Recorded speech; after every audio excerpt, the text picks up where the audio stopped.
Hello, I'm Karen, an architect by profession. Today, I'm embracing a new role, that of a bride filled with anticipation.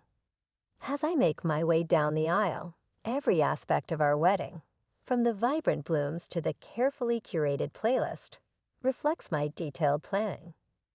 I've always envisioned this day as a page lifted from a romance novel, a joyful celebration of our love. At the altar, I see Terry, my soon-to-be husband, an engineer whose pragmatic, down-to-earth approach complements my artistic spirit. Together, we felt like the ideal pair, each enhancing the other's strengths. As I draw closer, I notice a hint of concern in Terry's eyes, though I attribute it to typical pre-wedding nerves. Nearby, I overhear Terry's mother, Melissa, whispering with an intense, unsettling look. Despite her smiles and compliments, her eyes seem to tell a different story. The ceremony moves forward, but Terry's vows feel somewhat cold, and there's a noticeable hesitation before his I do. During the ring exchange, Melissa makes a point of taking photos, her tone more cautious than celebratory. At the reception, Melissa delivers subtly critical compliments about my dress. She praises its beauty while gently critiquing its unconventional style, lightly noting that we're celebrating love in our unique way. I brush off Melissa's veiled criticisms about our wedding choices. But before things can escalate, Terry steps in, asking his mother for a private moment with me. His intervention feels more like a resignation than genuine support, adding a strange note to what should be a day of happiness. Looking around the room for reassurance, I hope to find comfort amid the wedding chaos. Yet I can't shake the feeling that something fundamental isn't right. The tension is palpable, and the warning signs are too prominent to ignore any longer. As Terry and I step onto the dance floor for our first dance, the physical space between us mirrors the emotional gulf. Although we move in sync, emotionally we are worlds apart. The song meant to symbolize our union now seems ironically cruel. As the last notes of the music die away, Terry's attempt at comfort only highlighted the deepening gap between us. "So, Mrs. Karen, ready for forever?" he asked, the irony of his question thick in the air. I wanted to share my uncertainties, to question if our future together would always be shadowed by today's discomfort. Instead, I hid my doubts behind a tentative smile, clinging to the hope that the dark clouds hanging over us would eventually clear, and that this rocky beginning wasn't a preview of our future. Little did I know, this day was just the prelude to a challenging period that would test not only the resilience of our marriage, but also the core of my identity. As we raised our glasses in a toast to our union, the celebratory words rang hollow, eclipsed by an unsettling sense of loss. The journey back to my home, a charming 3-bedroom house that symbolized my hard-won independence, marked the start of our shared life. This space was meant to be our sanctuary, the solid foundation for our future together. However, it quickly turned into the battleground for a series of conflicts that felt more like intrusions than the beginnings of marital harmony. Melissa, residing just a short distance away, began to drop by with alarming regularity, often uninvited. Her criticisms were relentless, targeting everything from my cooking to the decor of our home. Whether she was complaining about the taste of my dishes or the choice of bathroom tiles, her critiques were varied yet consistently harsh. Terry's efforts to mediate were weak at best, seeming more performative than genuinely protective. Melissa's intrusions became a regular ordeal. Each visit was another chance for her to assert dominance through thinly veiled insults and critiques. The turning point came one afternoon when Melissa arrived with suitcases in tow, her intentions clear and her sense of entitlement palpable. "This is no ordinary visit," she declared, breezing past me to place her luggage in my favorite cozy corner by the window, a haven for my quiet reflection and reading. "This spot will suit me just fine." Melissa announced, her tone leaving no room for argument. As I watched Melissa settle into our home, my heart sank. I caught Terry's eye, silently pleading for him to step in and protect the sanctity of the place we called ours. In a moment that called for unity, I pulled him aside, my voice shaking with emotion. "This is our home, Terry. Shouldn't we have talked about this together?" His look was distant, missing the warmth that had once comforted me. "Mom's getting older, Karen. It's not fair for her to be alone. She needs to be with family," he explained, emphasizing family in a way that made me feel more like an outsider than a partner. "So I'm not family, is that it?" The words stumbled out, heavy with hurt as tears began to form. Terry replied quickly, his patience thinning. "You know that's not what I mean, Karen, but I owe it to her. What about what we owe to each other? Aren't we supposed to be building our life together, not adjusting it to include your mom as a permanent third?" I argued, feeling as though my words were just bouncing off him. My concerns, my feelings seemed to vanish into thin air. And just like that, the decision was made. Melissa's presence in our home was a done deal. With Melissa in the house, the atmosphere changed drastically. Every space that once held our shared dreams now carried the burden of tension and disagreement. My treasured reading nook was overrun with her belongings. The kitchen transformed into a constant battlefield of her critiques. Terry, the man I married, now seemed to be more in sync with Melissa than with me. It dawned on me that this battle was not just for my marriage or my personal space, but for my identity, my dignity, and my peace. How did we get here? How had my desires, my space, and my voice become secondary to Melissa's preferences? The transformation was dark. My beloved nook became a symbol of Melissa's encroachment, the kitchen a venue for her endless criticism, and my husband a stranger aligned with what felt like an adversary. This was only the beginning. Life, already filled with challenges, spiraled into a relentless nightmare as the oppressive atmosphere in our home mirrored the diminishing of my own space and voice. Amidst this mounting tension, a discovery brought everything into sharp focus. The unmistakable sight of 2 lines on a pregnancy test, signaling the start of a new life. In the chaos, discovering I was pregnant should have been a joyous revelation. However, the dense, tense air around me turned almost suffocating as I held the pregnancy test, my hands trembling with a mix of excitement and dread.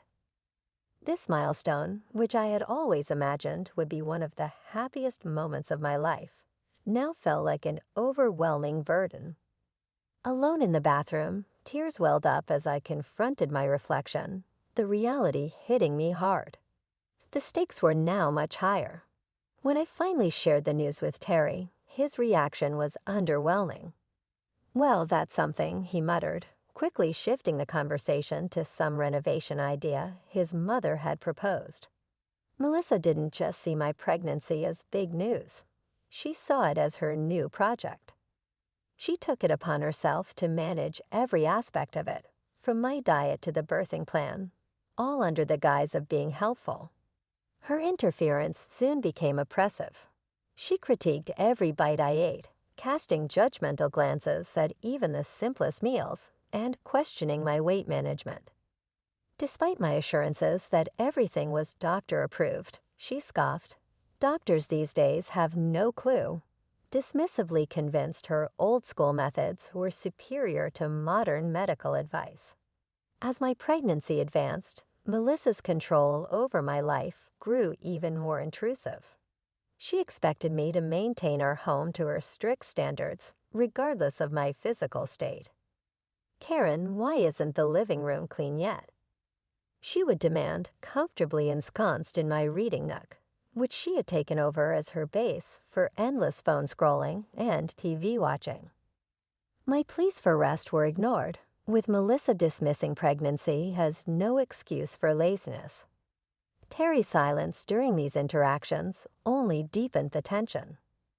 His lack of support became painfully clear, especially during a dinner that escalated into a heated argument over baby names. Melissa sharply criticized my chosen name, and that was the final straw. "Enough, Melissa. This is my child, and I will decide how to name them," I asserted, my patience finally snapping. Her response was one of sheer indignation, as if my desire to control my own life was a direct affront to her. Terry's feeble attempts at mediation, often siding with his mother and dismissing me as overly emotional, only widened the rift between us. This growing divide underscored a stark reality. I was not only battling for my voice and space in my own home, but now, more critically, for the right to shape my future and that of my child. In all the chaos, the revelation that I was pregnant deepened the already suffocating atmosphere of our home. Holding the pregnancy test, my hands trembled with a mix of anticipation and dread. I had always imagined that discovering I was pregnant would be one of the most joyful moments in my life, filled with excitement and celebration. However, as I stood alone in the bathroom, facing my reflection with tears welling up, this milestone felt like a daunting burden instead. When I shared the news with Terry, his reaction was disappointingly subdued. "Well, that's something," he muttered, quickly changing the subject to a renovation idea his mother had proposed. It was clear that Melissa viewed my pregnancy not just as news, but as her new project. She took it upon herself to oversee everything from my diet to the birthing plan, all under the pretense of being helpful. Melissa's interference soon evolved into outright control.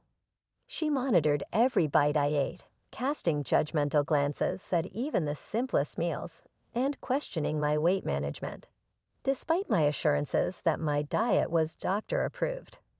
She scoffed, "Doctors these days have no clue," utterly convinced her dated knowledge was superior to contemporary medical advice. As my pregnancy progressed, Melissa's demands grew increasingly unreasonable. She expected me to maintain the house to her exacting standards, no matter my condition. "Karen, why isn't the living room clean yet?" she would demand, ensconced in my once peaceful reading nook, which she had commandeered for endless phone scrolling and TV watching. My pleas for rest were ignored. Melissa dismissed pregnancy as no excuse for laziness. Terry's silence during these interactions only intensified the tension. His lack of support became glaringly obvious, especially during a dinner that spiraled into an argument over baby names. Melissa's harsh critique of my chosen name was the last straw. "Enough, Melissa. This is my child, and I will decide how to name them," I declared, my patience completely eroded. Her reaction was one of sheer indignation, as if my desire to make decisions about my own life was a direct insult to her. Terry's feeble attempts at mediation, often siding with his mother and dismissing me as overly emotional, only deepened the rift between us. I felt more isolated than ever, trapped in a home that had transformed into a battleground. Where my voice seemed increasingly insignificant, it was no longer just about selecting a baby name. It was about reclaiming my autonomy, my dignity, and the sense of belonging that had been steadily undermined by Melissa's domineering presence. As I stared at the reflection of my once gleaming wedding ring, I scarcely recognized the woman looking back at me. A woman who was gradually losing everything she cherished. Her sanctuary, her self-respect, and most painfully, her resolve to stand up for herself. During one of our tense confrontations, Melissa, brimming with a vindictive sense of triumph, delivered a blow that changed everything. Melissa had insinuated that perhaps I didn't belong in their family if I couldn't handle a simple disagreement. The most excruciating part, though, was Terry's silence. His lack of response was deafening, reinforcing the notion that this struggle had been my harsh reality for much too long. Days melded into one another as I moved through a house that felt less and less like home, clinging to the sole beacon of hope I had left, the life growing inside me. Yet even this small comfort seemed under siege in the increasingly toxic environment.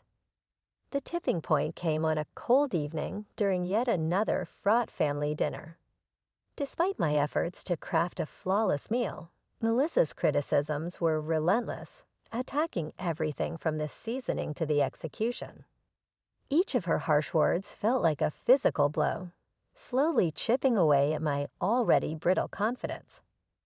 But it was her next taunt, questioning my capability as a mother based on my so-called failure to manage household chores, that cut the deepest. Terry's quiet acceptance of her words was the final push I needed. Fueled by a potent mix of pent-up resentment and sheer desperation, I found my voice. I've been carrying our child, managing our home, and enduring endless criticism from your mother, and you're telling me to step it up. The shock on their faces was evident, but I was past caring. For too long, I had allowed myself to be diminished and demeaned. But in that moment, I reclaimed my voice. I'm done. I can't do this anymore. The clarity of my decision sliced through years of suppressed feelings like a beacon of light. It was a declaration of my refusal to endure any more disrespect or emotional torment. My voice quivered with emotion as I spoke, yet I remained resolute. I refuse to raise my child in an environment where their mother is constantly undermined. If this is your idea of family, count me out. I declared, my words ringing with finality. As I rose from the dinner table, leaving their stunned silence behind, gathering only the essentials, I made my way to the door, my hands trembling as I reached for the handle, eager to escape the oppressive atmosphere. Melissa, this house is mine. I bought it. I decide who stays and who goes. Terry's voice broke through, laced with desperation. Karen, please, let's talk about this. But I was beyond negotiation. There's nothing left to discuss, I replied, my tears bearing witness to the agony of my decision. Stepping out into the cold night felt like the beginning of a new chapter in my life, one filled with uncertainty, but also tinged with a profound sense of liberation. The closing door behind me marked the end of a tumultuous saga, a final farewell to a life I could no longer endure. With each step, a mix of pain and determination coursed through me, fueled by the urgent need to reclaim my autonomy. The journey to my parents' home blurred with cold exhaustion and heartache. Just moments from the sanctuary of my childhood haven, a stumble sent me crashing to the ground. The physical pain was a mere echo of my inner turmoil, yet far from deterring me, this fall only strengthened my resolve. Arriving at my parents' doorstep, the concern on their faces mirrored the gravity of my situation. As they rushed me to the hospital, I realized that this moment of vulnerability marked not just an end, but also a new beginning. Lying in the hospital bed, coming to terms with my reality, I knew that returning to my former life was no longer an option. This breaking point was a crucial step towards reclaiming the life and dignity that had been stripped away from me. A painful yet necessary transition towards healing and independence. The clarity that comes with such pivotal moments was profound, illuminating the path forward from the shadows of my troubled past to a future I would shape myself.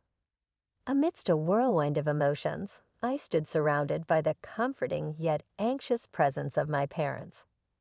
Their silent worry spoke volumes about their fears concerning the true state of my marriage, now starkly revealed in its troubled depths.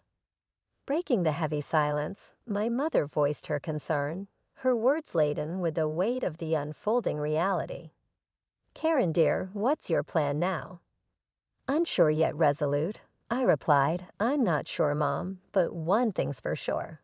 I can't go back to that life. Not now, not ever. My declaration, more assured than I expected, resonated with newfound determination. My father, who had been pacing anxiously, paused to offer reassurance, emphasizing their unwavering support regardless of my decision. He urged me to consider not just my future, but also the child growing inside me. His words prompted a silent acknowledgement from me. My mind had been a battleground of uncertain scenarios, each fraught with a possibility of a fresh start. The unexpected buzz of my phone shattered my reverie. A message from Terry, a plea for communication.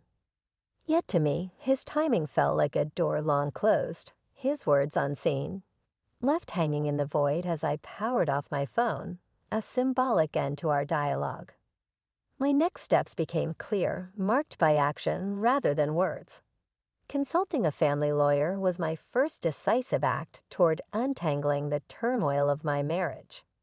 With the unwavering support of my parents, we navigated the cold, legal breakdown of our union, discussing divorce, custody arrangements, and financial support. Despite the sterile nature of these discussions, they empowered me, marking the initial steps towards seizing control of my destiny and securing the well-being of my unborn child.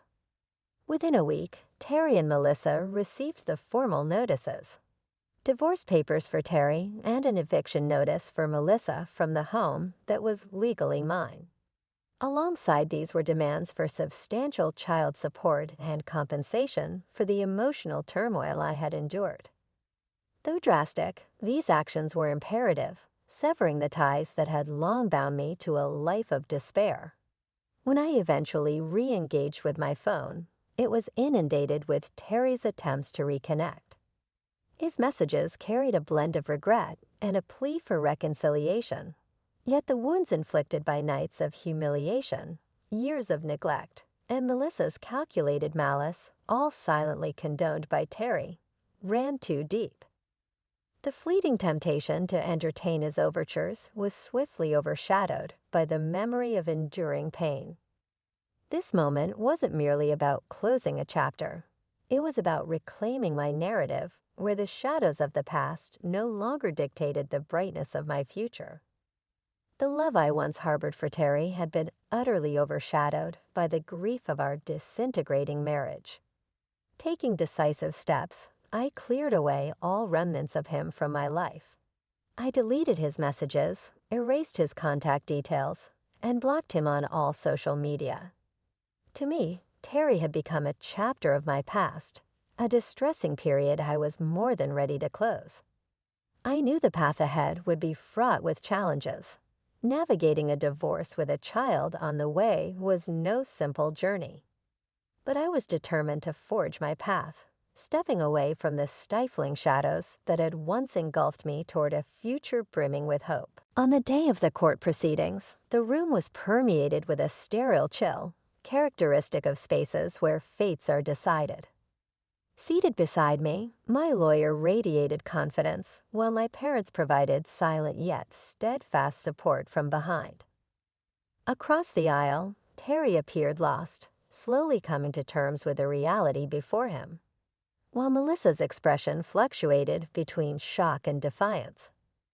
As the session commenced and the judge entered, prompting everyone to rise, a whirlwind of legal motions and arguments unfolded. It seemed as though Melissa and Terry were truly seeing the repercussions of their actions for the first time, not just through the legal ramifications, but through my eyes as well. When Melissa was called to testify, her usual bravado faded. She tried to justify her intrusions as concern for her son's well-being, but her arguments fell flat under the judge's skeptical scrutiny. The judge delivered a clear and firm verdict. I was granted a full divorce and sole custody of our unborn child. Terry was mandated to provide child support, and Melissa was hit with a substantial fine for emotional abuse and harassment, leaving her visibly shaken. As the judge's gavel fell, I felt a wave of liberation mixed with a tinge of melancholy. My marriage had not ended with loud confrontations, but rather with the quiet shuffling of papers and the firm, unwavering voice of justice.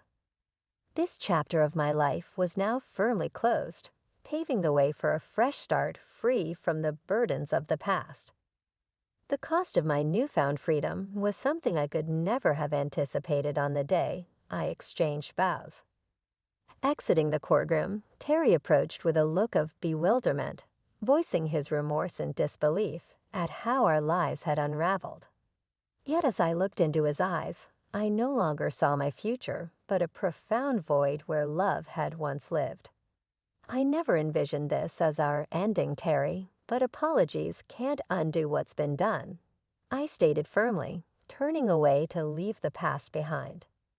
Melissa saw my gaze, perhaps in search of forgiveness or acknowledgement. However, I could not afford that closure. She had taken too much from me. Refusing to grant Melissa the satisfaction of seeing any further impact on my spirit, I stepped into the embrace of the outside world, which seemed to welcome me with open arms. The sun shone brighter, the colors appeared more vibrant. It felt as if I was seeing through a new lens, one not clouded by the shadows of past turmoil. My mother's embrace and her words of pride brought tears to my eyes. "You're truly free now, Karen," she said, her voice thick with emotion. "I couldn't have faced this without you and Dad." I responded, my heart swelling with gratitude for their steadfast support. That evening, in the tranquility of what was now solely my home, I discovered a profound peace. Alone yet far from lonely, for the first time in what felt like forever, I was free to live on my terms. The path ahead as a single mother seemed daunting, yet as I felt my unborn child's gentle movements, a wave of confidence washed over me. We would navigate this journey together. I was certain of it. The trials I had endured had brought me to this juncture of self-discovery. Although they left scars, these scars told a story of resilience, not surrender. Gazing toward the horizon, I felt propelled not merely by circumstances, but by choice. This realization imbued me with a profound sense of empowerment, poised to embrace the future. I was motivated not out of obligation, but from a place of deliberate determination. I recognized this moment as the dawn of a significant new chapter in my life, ready to take on whatever lay ahead with a renewed spirit and unwavering resolve.